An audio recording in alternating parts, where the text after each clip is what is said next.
आज की सबसे बड़ी ब्रेकिंग न्यूज। अमरनेर जानवे जंगल में महिला के कंकाल मिलने से सनसनी, आरोपी गिरफ्तार। अमरनेर 23 जुलाई 2025 जानवे जंगल परिसर में मानव अवशेष बिखरे होने की सूचना मिलते ही अमरनेर पुलिस हरकत में आ गई। पुलिस निरीक्षक दत्तात्रेय निकम ने नेतृत्व में टीम ने मौके पर पहुंचकर घटनास्थल का निरीक्षण किया। वहां एक अज्ञात महिला के मानव अवशेष पाए गए, जिससे क्षेत्र में सनसनी फैल गई। घटना की गंभीरता को देखते हुए उपविभागीय पुलिस अधिकारी विनायक कोते ने घटनास्थल का दौरा कर अमरनेर पुलिस स्टेशन में आकस्मिक मृत्यु का मामला दर्ज करने के निर्देश दिए। जांच के दौरान घटनास्थल से कुछ वस्तुएं और एक आधार कार्ड बरामद हुआ। इनकी मदद से मृतका की पहचान वैजंतीबेन भगवान भोई, निवासी सूरत, गुजरात के रूप में हुई। चौक बाजार पुलिस स्टेशन सूरत में 17 मई 2025 को उनकी गुमशुदगी दर्ज की गई थी। जानकारी के अनुसार वैजंतीबेन 4 मई को घर से लापता हुई थी। गुमशुदगी की शिकायत करने वाले गणेश भगवान भोई, जो मृतका के पुत्र हैं, को सूचित किया गया। घटनास्थल से मिली वस्तुओं और आधार कार्ड की पुष्टि उन्होंने अपनी मां की बताकर की। तकनीकी विश्लेषण में चौंकाने वाला खुलासा हुआ। एक संदिग्ध अनिल गोविंदा सदानंद शिव 2 मई से 5 मई 2025 के बीच मृतका के लगातार संपर्क में था। अधिक जानकारी एकत्र करने पर सामने आया कि अनिल सदानंद शिव पहले भी पारोड़ा पुलिस स्टेशन क्षेत्र में एक महिला की हत्या के मामले में आरोपी है। इसके अलावा अमरनेर क्षेत्र में शाहिनाज बी की हत्या के प्रयास में भी वह संलिप्त पाया गया था। क्योंकि दोनों घटनास्थल जानवे जंगल से 800 से 900 मीटर की दूरी पर स्थित थे और तकनीकी साक्ष्य व घटनाक्रम से वह साफ हुआ कि वैजंतीबेन की हत्या भी उसी ने की है। पुलिस ने पूछताछ के दौरान अनिल सदाशिव ने कड़ा सवाल जवाब किया, जिसमें उसने अपना अपराध कबूल कर लिया।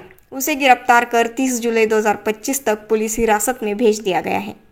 इस केस की सफलता में अहम भूमिका निभाने वाली टीम पुलिस निरीक्षक दत्तात्रेय निकम, पुलिस उपनिरीक्षक समाधान गायकवाड़, पीऊनी नामदेव बोरकर, पीऊनी शरद बागल, एलसीबी अधिकारी कैलाश शिंदे, काशीनाथ पाटिल, सागर साळुंके। जलगाव शहर से शाहिर तेली की report, BK time news live के लिए।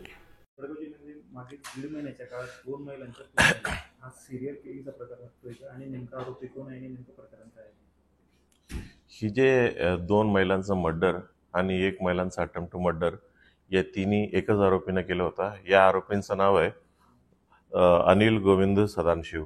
हा राहणारे सुमटाणा, म्हणजे ज्या ठिकाणी ही सर्व घटनास्थळ आहे त्या आजूबाजूचं गावाचाच त्यांची नेटिव्ह विलेज होते। हा एक क्रेन वर्कर म्हणून काम करत आहेत आणि ह्याचं वाईफ सोडून दिलेलं म्हणून हे एकटाच राहतात।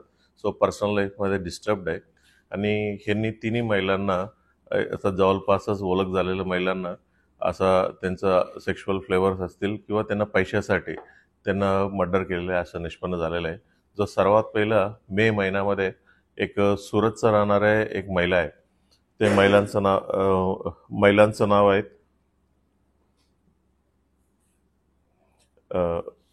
वैजंतीबेन भगवान भोई।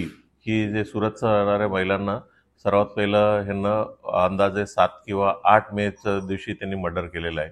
ही महिला सुरतचं रहिवासी आहे, बट म्हणजे इथंच त्यांनी माहेर इथं परोला जलगावमध्ये असल्यामुळे इथं आले होती आणि इथं आल्यानंतर त्यांना बसमध्ये ट्रॅव्हल करत असताना ह्याचा ओळख झाला आणि हिच्यासोबतच तो सुरत गेले होते आणि हिला काही ना काही बहाणा सांगून ह्याच्याकडनं त्यांना घरातून म्हणजे काही पैसा आणि काही सोने इथं सोबत आणायला लावलं आणि इथं आल्यानंतर जलगावात परत आल्यानंतर ह्या जंगलात घेऊन गेला आणि ह्यानं मर्डर केलं आणि ती बॉडी तेव्हा सापडलेली नव्हत्या। ही जे बॉडी आहे आता 2 दिवसापूर्वी आपल्याला बॉडीचं सर्व पूर्ण डिकम्पोज झालं होतं आणि फक्त हड भेटलं होतं आणि हड भेटल्यानंतर आजूबाजूचं आम्ही पूर्ण सर्चिंग करत असताना त्याचं आधार कार्ड आणि सर्व गोष्टी भेटल्यामुळे ही निष्पन्न झालेलं आहे। आणि दुसरा जे घटना होत्या 18 जून रोजी अमलनेरचा रहिवासी असणारे शहनाज बी हिला तिथं त्याच परिसरात घेऊन गेले होते आणि ते डे असल्यामुळे आणि ती महिला एक दगड घेऊन त्याच्या डोक्यावर मारल्या होत्या आणि ते जोरजोरात ओरडल्या। आजूबाजूचा गावकरी तिथं पोहोचला म्हणून म्हणजे त्या महिलांना वाचलेलं आहे आणि वाचल्यानंतर हा जे आरोपी होता त्या जागावरून पळून गेला होता। नंतर ह्यांना अटक करण्यात आलं होतं आणि तिसरा घटना आहे परोलाचं राहणारे एक शोभाबाई रघुनाथ खोली। हिला अंदाजे 24 जून रोजी तिथं त्याच स्पॉटवर घेऊन गेले होते आणि हिला तिथं मर्डर केलं होत्या आणि तिच्या अंगावर असलेल्या 4 ग्राम सोना देखील त्यांनी चोरी केलं होत्या. मग त्या गुन्ह्यामध्ये त्यांचं सोन्याचं रिकव्हरी देखील झालं होतं. म्हटलं ही आरोपीने 2 महिलांना ते सुमटाणा जानवे जंगलात परिसरामध्ये 2 महिलांना मर्डर केलं आणि 1 महिलांना अटेम्प्ट टू मर्डर केलं आणि ही सर्व गुन्ह्यामध्ये ते नाटक करण्यात आलेलं आहे. सर, आरोपीची मोडस ऑपरेंडी काय होती आणि महिलांना आपल्या जाळ्यात तो कसा उडायचा? म्हणजे आता एक महिलांना ते परिसरात काम करत असताना एक महिलांचा परिचय झालेला आहे. एक अमळनेरमध्ये फिरत असताना एक महिलांचा परिचय झाला. दुसरं एक एस टीमध्ये ट्रॅव्हल करत असताना त्यांचे शेजारी बसले होते, तसं परिचय झाले होते आणि सर्वांना काही ना काही गोड बोलून त्या परिसरात घेऊन जायचं आणि एकदा घेऊन गेल्यानंतर त्याला लक्ष विचलित झाल्यानंतर त्याच्यावरती दगड मारून त्याला मर्डर करायचा प्रयत्न करायचा असं त्यांनी केलेलं आहे. तिन्ही महिलांचं अलग अलग प्रकारचं केलं.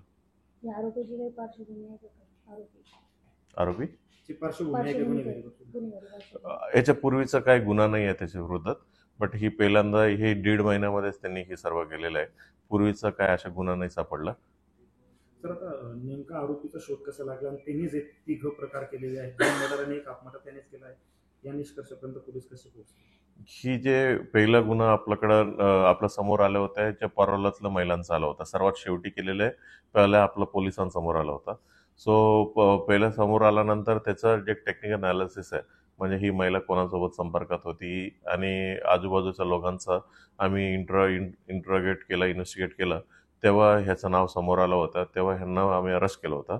नंतर जे अमळनेरचं जे अटेम्प्ट टू मर्डर झालं होतं हे नंतर आमच्या समोर आलं होतं आणि शेवटी जे मेमध्ये सर्वात पहिला केलं होतं त्याचं हेड भेटल्यामुळे आम्ही आजूबाजूचं सर्चिंग केलं, त्याचं आधार कार्ड भेटल्यामुळे आणि जे घटनास्थळ आधीचं घटनास्थळचं जवळ असल्यामुळे आमचा डाऊट आला, त्याच्यामुळे आमचं टेक्निकल अनालिसिसमध्ये ही आरोपी म्हणून सापडलेलं आहे.